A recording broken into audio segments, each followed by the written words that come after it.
I'm Brittany Lewis with Forbes Breaking News. Senator Cory Booker took a moment to thank America's artists on the Senate floor Thursday. The New Jersey Democrat said artists have, quote, healed us during difficult times. His remarks come one day after the Women's Health Protection Act failed to pass in the Senate. Here's more from the New Jersey senator.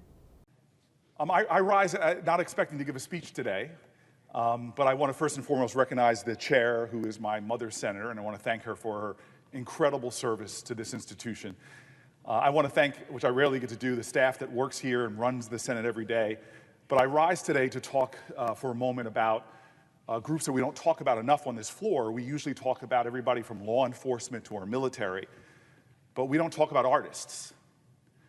We are a nation who, even from our founding during revolutionary times, there were extraordinary artists that expanded the moral imagination of this country and helped us to see a nation that could be free from British rule and domination.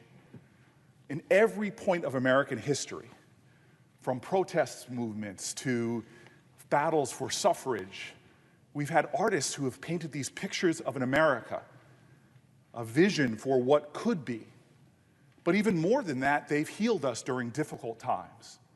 They've pulled us together with their inspiration. They've called out injustices. They've brought light to the dark places of our country. You know, Picasso talked about art being something that helps to shake the dust off the soul of humanity. But I think it does more than that. As an African American, I have seen art in the tradition of healing, of providing hope, of even calling out with specificity the instructions on how to be free. We remember the song that Harriet Tubman pointed to, wade in the water, wade in the water. God is going to trouble the water. That's the tradition that sourced my family from enduring the pain of a nation that was unequal and divided. Often in church with gospel songs, there was healing, there was hope.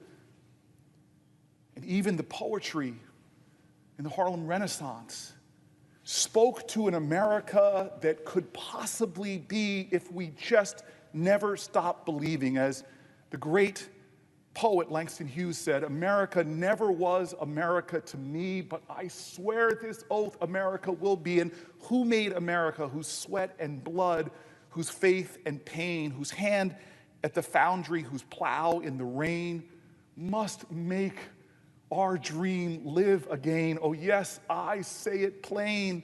America never was America to me. And yet I swear this oath, America will be.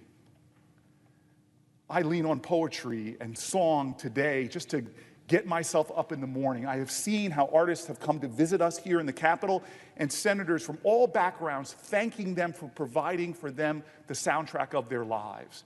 And God, humor the comedians of old. I remember sneaking to balconies and watching in my house and watching over the balcony, my dad quietly, not thinking his children are listening, put on records by Richard Pryor, whose humor helped to heal his troubled heart, make him laugh at the absurdities of a nation that still had not fully fulfilled itself.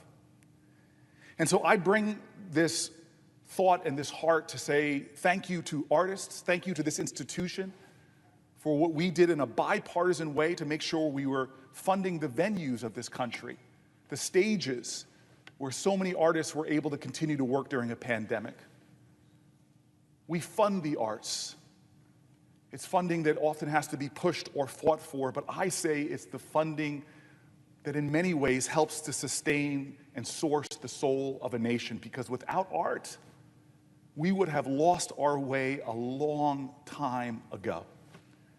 Now, this week I had this moment where you just have to pinch yourself, and I know the presiding chair has had this moment too, where you get this call from White House staff that says, hey, we've got some extra seats in the President of the United States' box at the Kennedy Center to come see a performance by a group called Freestyle Love Supreme.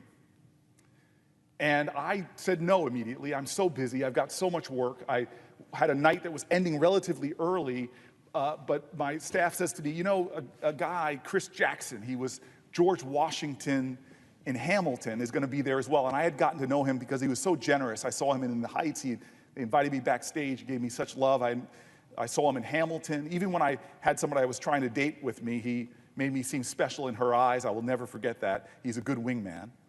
So I went to go see them perform, and I was just blown away by the performance. I hope that while they're here, people get a chance to go. But what blew me away was how they reaffirmed that message to me. At a time that I'm troubled with what's happening in our life, with decisions in the Supreme Court, with challenges with the economy, they touched on a lot of those issues with humor and artistic genius, and I found my spirit being lifted. I found camaraderie with strangers. You see a whole crowd of people being pulled together around ideals of empathy and love and a firmament of our most core cherished values as a nation, like freedom and protest. I'm honored that this group is visiting the United States Senate right now for many of their first times being in this sacred space, this hallowed hall, to get a chance to witness what we do every day. And I just want to say thank you to them, and I want to give tribute to all of the artists in America who do so much for the soul of this nation and inspire us every day not to stop believing in tomorrows that can be better than what we have in the present. Madam President, I yield the floor.